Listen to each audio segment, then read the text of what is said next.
The ship had no business being that beautiful. That was the first thing Mafafa said when the salvage cutter Henriksen dropped out of fold space, and the derelict filled the forward viewport. Not a gasp, not a curse, just that quiet observation delivered to no one in particular while her hand hovered over the sensor array without pressing anything. The rest of the crew gave her a moment. They were used to her moments. She had been a deep space salvager for 11 years, and she had learned early that the universe occasionally made things that deserved a full breath before you started dismantling them.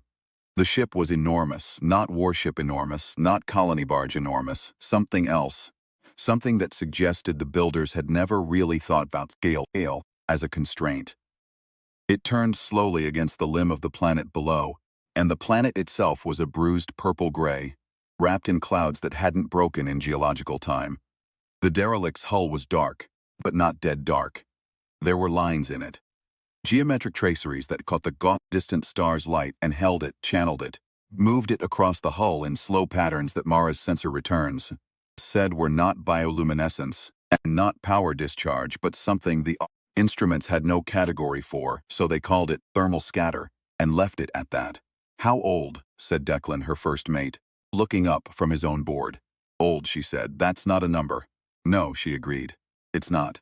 Pewter put it at 400 years, plus or minus 30, based on isotopic decay in the hull material. The hull material itself was a problem. It wasn't in any database. It read partly as a silicate composite, partly as something organic, and partly as a question mark that made the computer briefly flag a sensor malfunction before deciding reluctantly that the sensors were fine. 400 years. Mara did the math without meaning to. She had been born on a station that was 90 years old and already considered ancient. 400 years ago, humanity had been building its first-generation ships, slow boats to nearby stars. Whatever made this ship had been out here, in the deep dark between systems, for 400 years. She pulled up the crew manifest. The long-range scan had partially reconstructed from a registry beacon that was still, incredibly, transmitting. The signal was weak and fragmented, but the computer had assembled it as best it could. The species designation in the registry was a string of symbols that matched nothing in the xenolinguistics database. The ship's name was untranslatable. The crew complement listed was 216. Current life sign reading, 0. "We're going in," said. Declan looked at her. He had a face built for skepticism, wide forehead, heavy brows, a mouth that defaulted to a slight downward pull at the corners. He deployed that face fully. "The registry beacon is still transmitting," she said, before he could speak. "Something is still running power on that ship. 400 years adrift and the lights are still on. That's a drive system, or a reactor, or both in working condition, on a ship that size." She pulled her coffee mug off the console, realized it was empty, set it back down.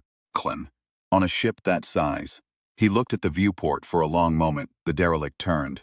The light moved along its hull in those slow, patterned ways. "You're going to read every name on that manifest," he said. "Probably," she said. "You always do that. Somebody should." He didn't argue. He never did about that. He started running approach calculations instead. The airlock interfaced without trouble, which was the first strange thing. Whatever coupling system the derelict used, it recognized the Henriksen's docking collar and extended a sleeve to meet it. A slow, deliberate movement, almost courteous. The sleeve was warm to the touch through Mara's suit glove when she ran a hand along it during the pressurization check. She didn't say anything about that. There were 4 of them going in: Mara, Declan, their engineer Piotr, a compact man with hands that could disassemble anything, and a habit of narrating his technical observations like he was recording a field log for posterity, and Yuki, their sensor specialist, who was 24 years old, and the best reader of instrument returns Mara had ever worked with, who had not yet been in enough bad situations to have developed Declan's face. Though she was working on it. The airlock cycled. The inner door opened.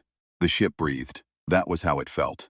A long, slow exhalation of recycled air that was warm and faintly mineral-smelling, and not, crucially, the flat chemical nothing of dead ship atmosphere. It was old air. 400 years old in some molecular sense, but processed. Moving. The circulation system was running. "Something's maintaining this," Piotr said. in the tone of a man who has just learned something that changes the shape of the problem. "Log it," Mara said. He was already logging it. They moved through the first corridor in a standard spread. Mara at point, Declan and Pyotr bracketing, Yuki running sensors at the rear. The corridor was wide enough for 4 of them abreast. The ceiling was high. The walls had that same tracery of geometric lines that the hull showed from outside. And in the interior they were faintly lit, not enough to see by but enough to give the darkness texture. The floor was a material that felt like metal but absorbed sound like rubber. Footsteps were almost silent. "Station architecture," Yuki said softly, studying her returns. "Not ship architecture. This is built like a habitat, not a vehicle. The internal volume is," she paused. "Commander, the internal volume is approximately 40% larger than the external hull geometry suggests." Mara slowed. "Say that again." "The inside is bigger than the outside. Or appears to be. I'm reading consistent returns. I'm not getting instrument error flags. It's just." You made a small sound that was not quite a word. "I don't know how." Mara had been in enough strange ships to know when to stop trying to understand something and simply note it and move on. She noted it. She moved on. She filed the impossibility in a specific drawer in her mind labeled "Things I will think about later when I am not inside the thing that is doing it." They found the first crew station 12 minutes in. The corridor opened into a chamber. Not a room exactly, more of a widening breadth of space, and around the perimeter were positions. Workstations of a kind, chairs or the equivalent. Structures that would have supported a body that was not quite human in its proportions. Wider in the shoulder span, shorter in the torso. Each position had a console. Each console was dark. Each chair was empty. But the suits were still there. They hung at each position as if their occupants had simply stepped out of them and left them suspended. Mara's light moved across them slowly. They were not environment suits in the human sense. More like exoskeletons, partial, articulated at the joints, built to interface with the consoles, rather than to protect against vacuum. They were the color of old pewter. They were extraordinarily detailed, made by hands that cared about the work, and they were empty. "All of them, no remains," Declan said. "No," Mara agreed. "No bodies, no blood. No sign of catastrophic decompression or fire, or any of the things that usually explained mass death on a ship. Just the absence of the people who had sat in these chairs, left in their suits, walked away into whatever the 400-year dark had done with them." Mara looked at the suits for a long moment. Then she pulled out her marking stylus. Low-tech always, because low-tech worked when everything else failed. And she found the section of wall, near the entrance to the chamber that was smoothest. She uncapped the stylus. She pressed it to the wall. "What are you doing?" Pyotr asked. "The computer pulled a partial crew manifest from the beacon," she said. 216 names. She began to write the first one. The stylus made a thin, dark line against the pale wall material. "Somebody should write them down." Declan watched her write the first 3 names before he looked away, back toward the corridor they'd come from. He didn't tell her to stop. He never told her to stop. She wrote until her wrist ached, and if he came out right.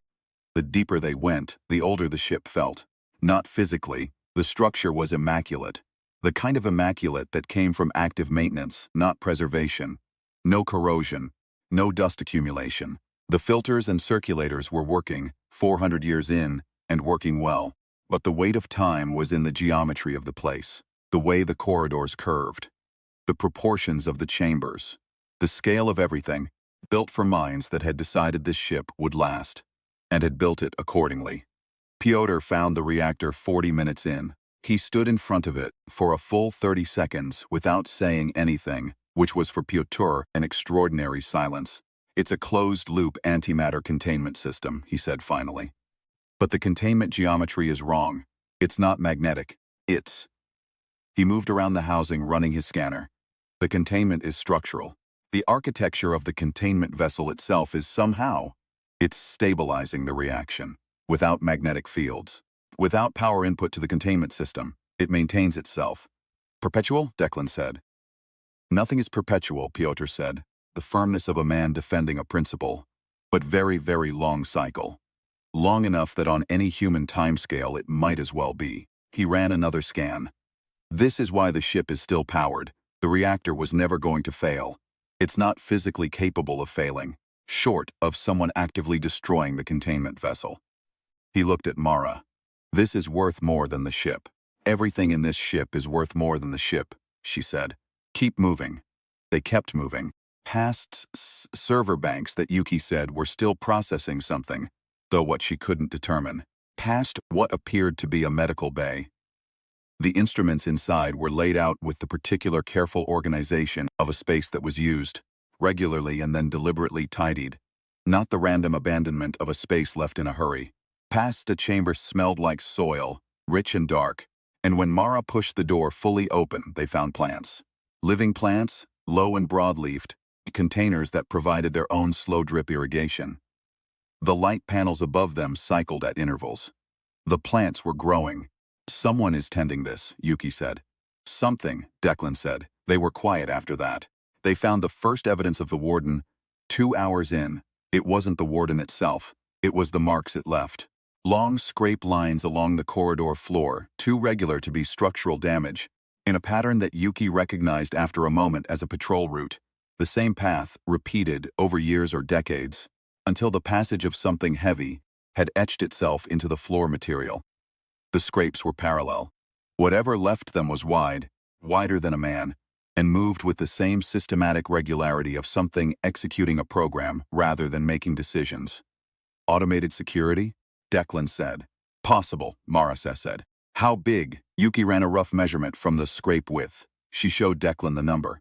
He looked at the number and then put his sidearm in his hand, which was the most eloquent thing he'd said in the last hour. Mara had her own weapon drawn. She held it the way she held it when she expected to use it and was at peace with that possibility, not tight, not aggressive, just present. She had been in bad situations. She had been in situations where the thing in the dark was something she'd never seen before, and she had learned that the most dangerous thing in those situations was not the thing in the dark.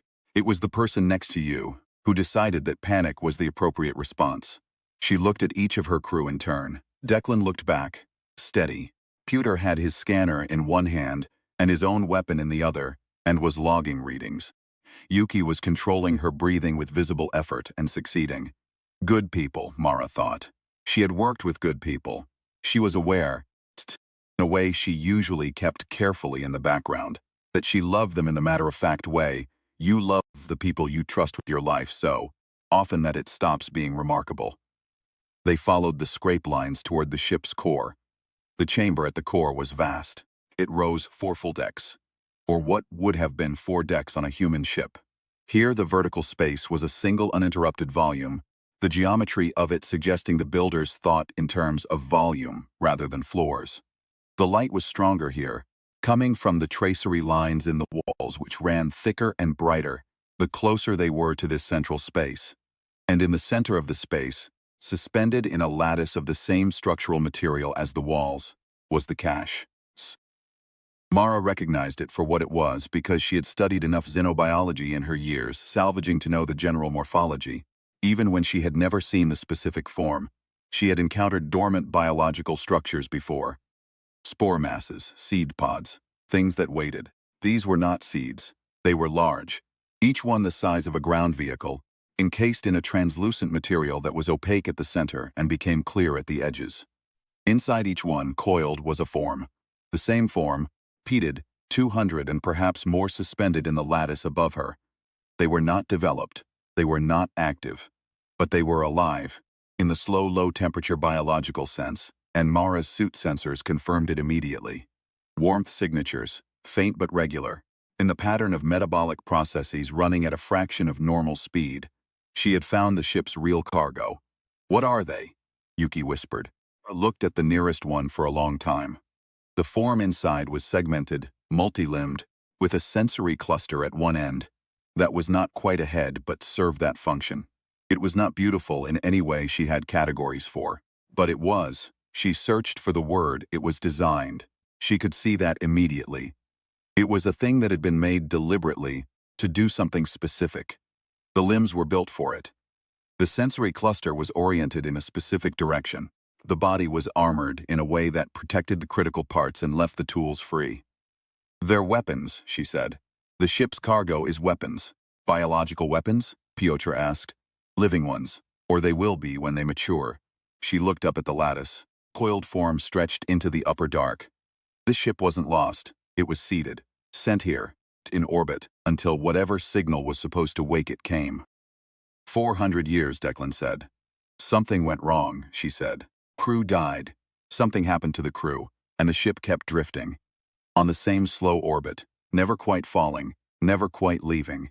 She looked at him. The beacon is still transmitting, Declan. It's transmitting the ship's position. Someone, somewhere, still expects to collect this cargo. She turned back to the lattice. She was thinking. She was very cold in the center of herself, in the way she got when a situation went from complicated to something else. But she was also thinking very clearly, which was what she was for. 11 years of pulling apart ships no one else would board. 11 years of reading what a ship could tell you, in its bones, in its silences. The Henriksen was a good ship, but it was a small ship. And what was in this lattice was not something she was equipped to carry or to destroy, to contain by any means she could execute in the time she probably had. The ship's beacon was transmitting. Someone was going to come. But first, the warden. She heard it before she saw it. The sound was not mechanical. That was the first thing that got her attention, because she had been listening for mechanical sounds. The whir of actuators, the tick of metal joints. What she heard instead was something lower and more resonant, like a large volume of air being displaced by something moving through it with purpose. Pressure wave more than a sound. It came from the corridor to her left, and she was already turning, weapon up, before it appeared. The warden was the size of a military vehicle. It had been the original ship's security system. She understood that immediately, as she understood most things about a ship's architecture when she was looking at it. It was not a separate entity but a component, built into the ship the way a lock was built into a door, seated into the hull during construction, grown to maturity and left to its single function. 400 years of a single function. Patrol, maintain, guard, do not allow unauthorized access to the cargo. It had a central body that was roughly ovoid, 2 meters tall and 3 wide, covered in the same dark material as the hull. It moved on 4 lower limbs and had 4 upper limbs that currently hung in a neutral position, neither threatening nor passive. The position of a thing that had not yet decided what it was looking at. Its sensory cluster was at the front of the central body. It was looking at Mara. She looked back. She had read once, in a salvager's field guide written by a woman who had survived more bad first contacts than anyone had a right to, that the first thing you established in an encounter with an unknown entity was whether it communicated. Not whether you could communicate with it, whether it communicated at all. Whether it was the kind of thing that passed information between itself and the world intentionally. If it did, it was one kind of problem. If it didn't, it was another kind. Hey, Mara said. The warden went still. She felt Declan shift behind her. She felt the almost sound of him not saying something. I know you can read our heat signatures, she said. The cache is keyed to biological heat signatures. Our suits are mostly masking ours, but not completely. You know we're here. You've known since the airlock. She kept her weapon up but loose, not pointing at it, not pointing away. Neutral. You haven't attacked us, so you're assessing. Which means you communicate with yourself at least. Which means maybe you can understand something. The warden made a sound. It was low, in the low end of human hearing, and it felt as much in the chest as the ear. Not a word, not language, but not random. We didn't come for the cargo, she said. We didn't know the cargo was here. We came because the beacon was transmitting, and the ship was intact, and that's what we do. She held the weapon steady. We're not going to take anything. We're going to leave. But I need you to let us leave. The warden was still. 400 years of a single function. 400 years in the dark doors of a ship where the crew was gone and the cargo slept and nothing came through the door, and now this. 5 small warm things speaking sounds at it. She thought about what 400 years of a single function did to a mind built around that function. She thought about the patrol routes etched into the floor. The same path, repeated, until the repetition became geological. It moved. It moved fast. Faster than its mass suggested. And Mara had half a second of pure mechanical response before something in her brain interrupted. us. Not toward us, it moved past them, toward the lattice. It placed itself between them and the cache, and the four upper limbs spread. And it was very clearly now communicating something that required no translation. Ah, Pyotr said very quietly. It wasn't attacking them. It was guarding. That was its function, and they were between it and its function, and now it had corrected that. Now it was in position. Now it was waiting for them to do whatever they were going to do. Mara lowered her weapon. Declan, after a moment, lowered his. Okay, she said. Okay. We hear you. She had 20 minutes before the warden's patience, or its threat assessment window, or whatever governed its next decision, ran out. She could feel it in the way it tracked them. The sensory cluster moving in slow, regular increments, maintaining coverage. Not hostile. Not neutral. Suspended. It was waiting to see what they did. What she needed to do was make the cache unviable without destroying the ship. She thought about that for 30 seconds, while Pyotr talked quietly into his recorder, and Yuki ran sensor returns, and Declan watched the warden with professional attentiveness of a man who had developed the ability to watch dangerous things without provoking them. The cache was keyed to biological heat signatures. That was how the activation sequence would work. Some threshold of biological warmth in the chamber, matching the profile of whoever was supposed to come and collect. A signal received, an awakening begun. The ship's systems would do the rest. Warm the chamber, increase atmospheric oxygen, begin the maturation sequence. The beacon was transmitting their location. Someone was going to arrive with enough biological heat signature to trip the threshold, unless the threshold was already tripped and failed. Mara looked at the reactor. She looked at Pyotr. The reactor puts out heat, she said. He understood immediately. He always understood immediately. It was one of his best qualities. The containment vessel is thermally insulated. It doesn't radiate, but if we removed a section of the outer casing, not removed, she said, redirected. Can you route some of the thermal output through the ship's internal circulators? The circulators are already running, he said. The ship is already warm. But if we increase the thermal load from the reactor side and routed it specifically to this chamber, he was already running calculations on his scanner. The chamber temperature would rise.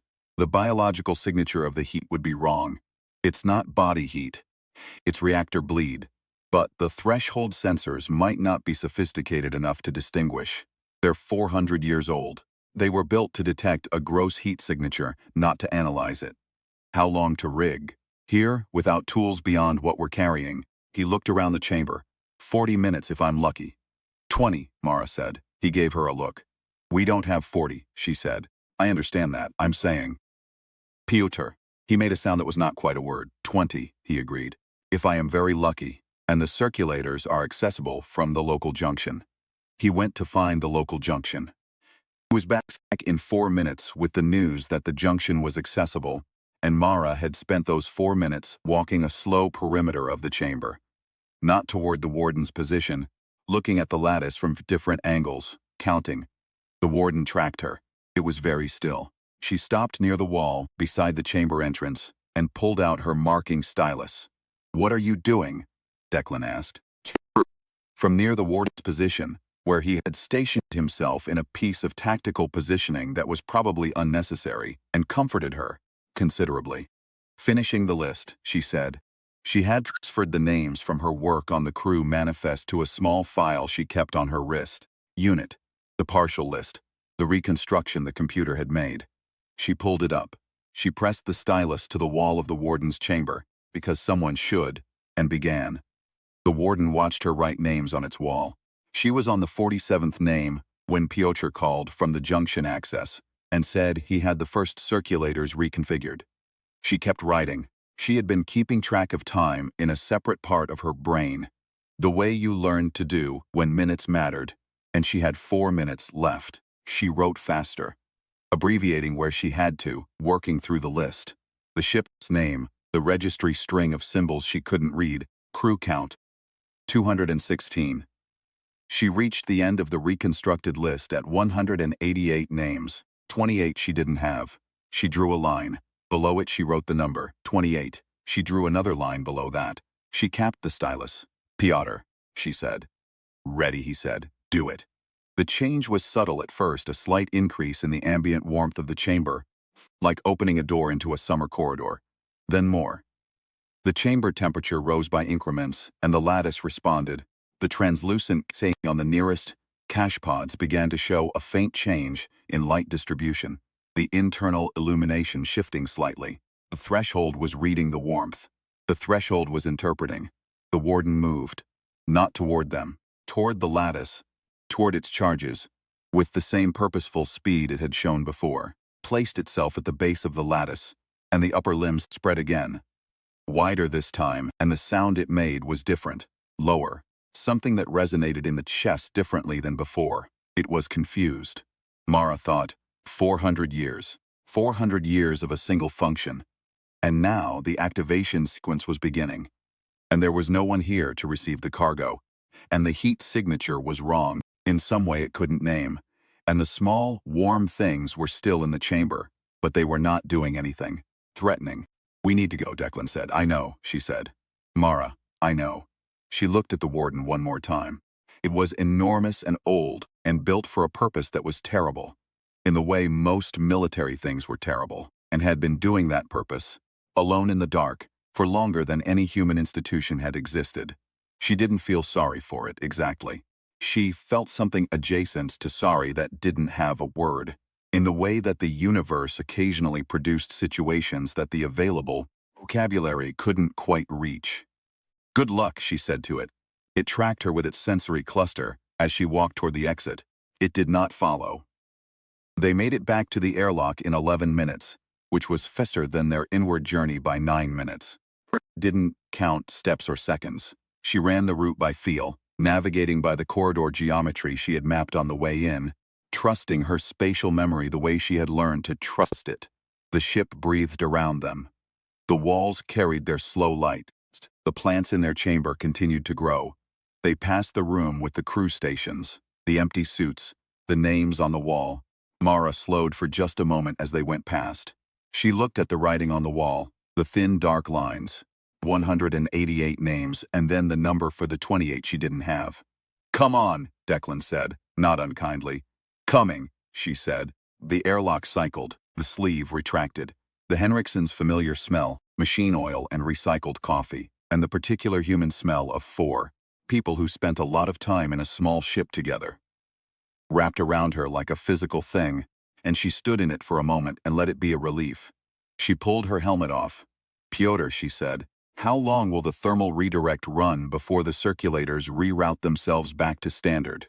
6 hours, maybe 8. The ship's maintenance systems will eventually detect the configuration change and correct it. And then the cache activates. Then the threshold reads the ambient temperature correctly again, and the sequence resets. Yes, the pods will remain dormant until the intended recipients arrive. "Which they will," she said, eventually. She went to the navigation console and sat down. Declan was already running departure calculations. She watched the derelict in the external camera feed as the Henriksen began to pull away. The vast dark hull turning slowly, the light moving along it in those patient geometric patterns. Beautiful. It had been beautiful from the beginning, and it was beautiful now. And it would be beautiful long after everything that happened next had happened. She thought about what she had understood in the central chamber, in the moment of cold clarity. The ship was not drifting randomly.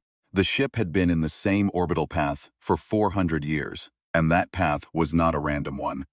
She had checked the stellar cartography on her wrist unit while Pyotr worked on the circulators, and she had confirmed what she suspected. The orbit was decaying, slowly, by astronomical standards, but decaying, and the decay was not toward the planet. It was toward a particular point in the ecliptic plane. A point that corresponded, within acceptable margins, to a major transit corridor, a human transit corridor. One of the routes that cargo ships and colony runners and patrol vessels used as a matter of course. The ship was not lost. It never had been. It was on a slow trajectory toward one of humanity's main shipping lanes. The path would take another few centuries to reach it. By astronomical standards, no time at all. By the time it arrived, it would be drifting through heavily trafficked space, broadcasting its beacon, and whatever came to investigate would walk through that airlock and stand in that central chamber and provide the biological heat signature that the threshold needed. The cargo would wake up. Mara sat with that for a long moment.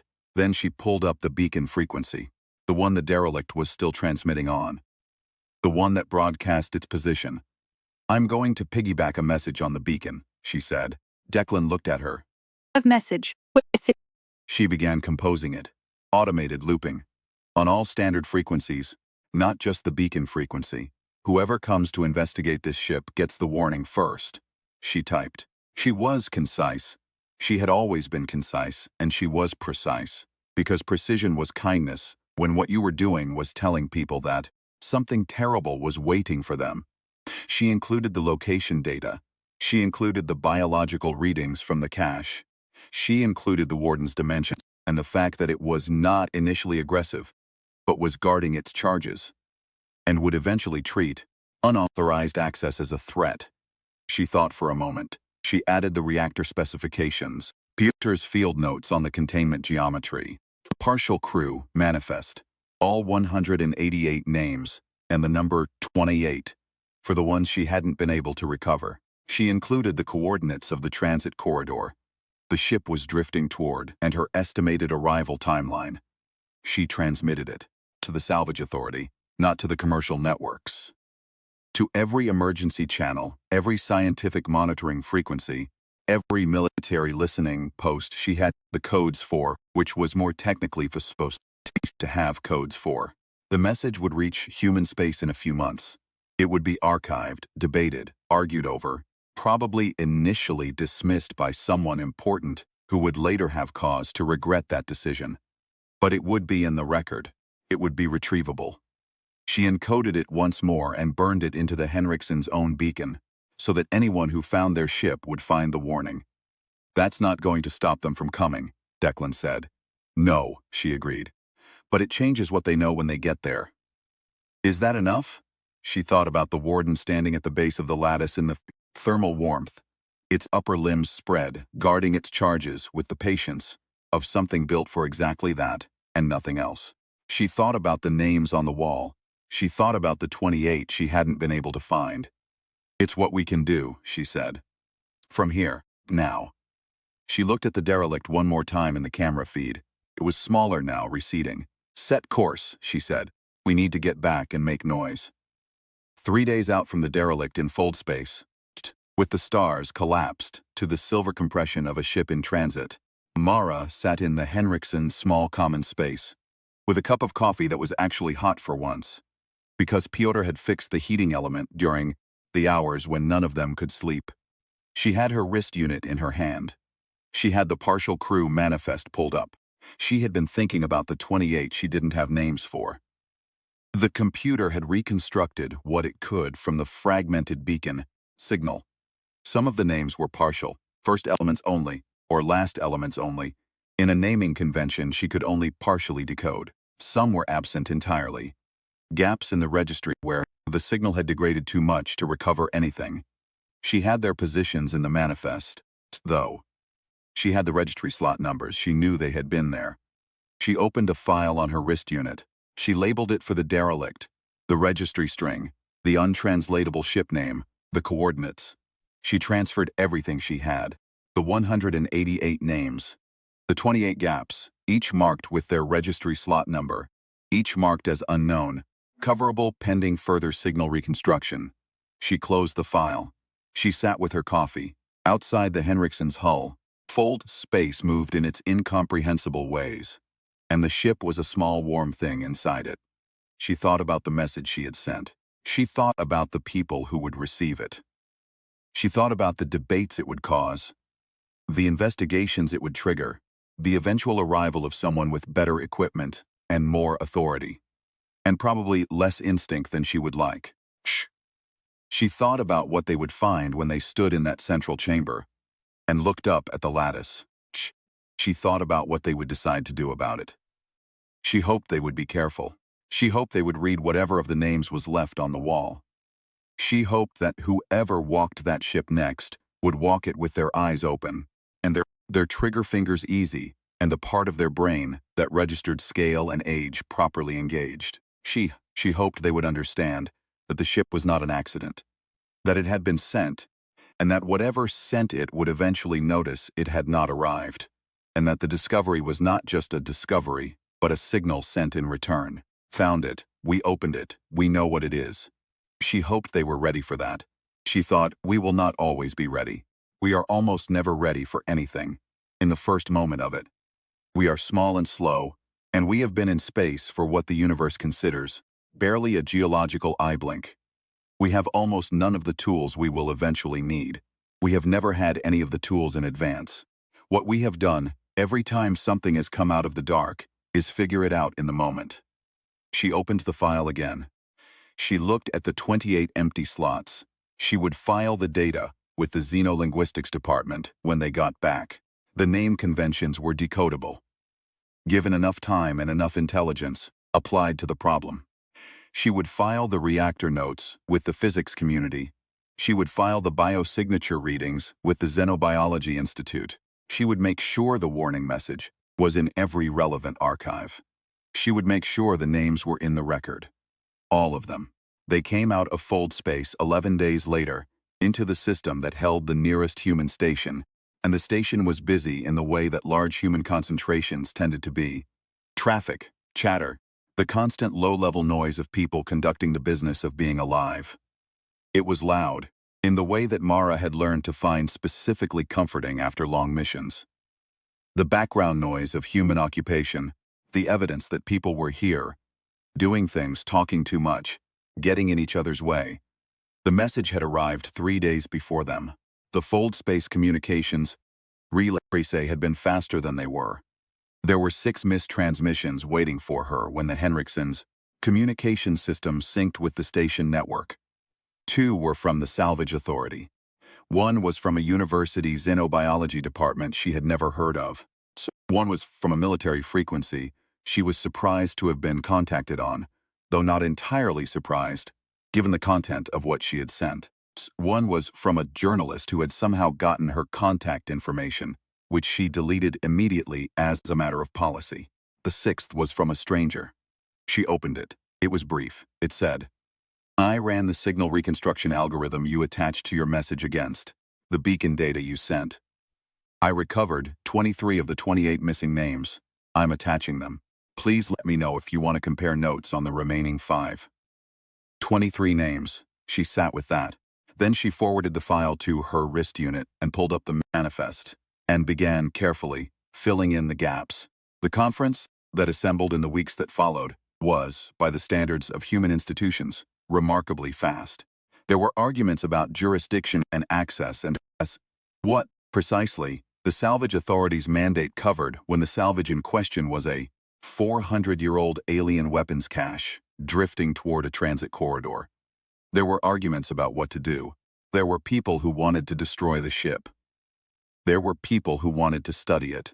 There were people who were primarily interested in the reactor technology, which was not nothing, but was also possibly not the point. Mara testified for 3 hours on 2 separate occasions. She told them what she had seen. She told them about the crew stations, and the empty suits, and the names on the wall. She told them about the plants still growing in their chamber, and the warden, and the thing that the warden had done when the thermal redirect had confused the threshold.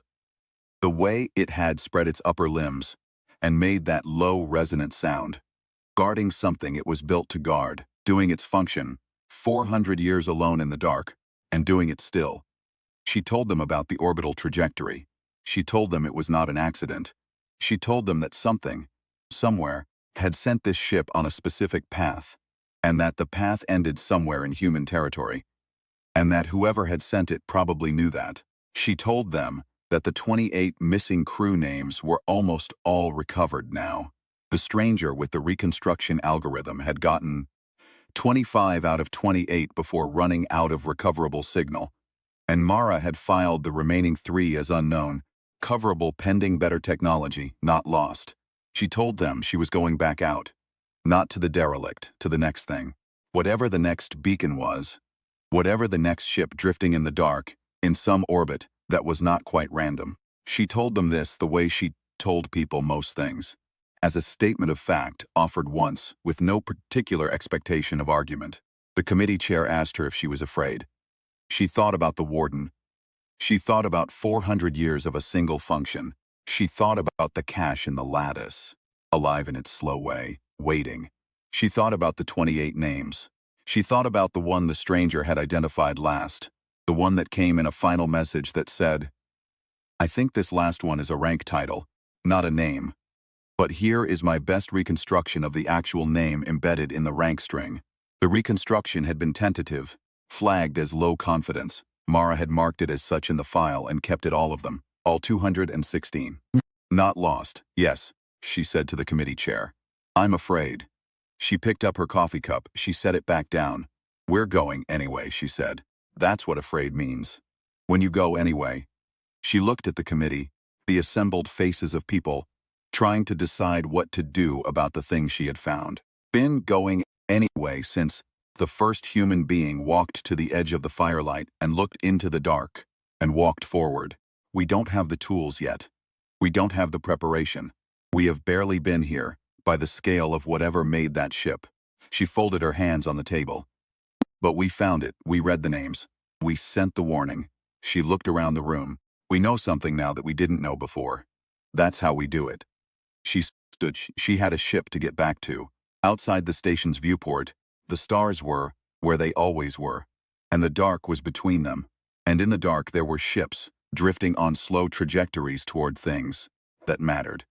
And somewhere, in a chamber that smelled like soil and mineral air, and the long patience of something built to last, a warden was still at its post, doing its function, waiting, and humanity, small and loud and frightened and stubborn, had already sent the next message back.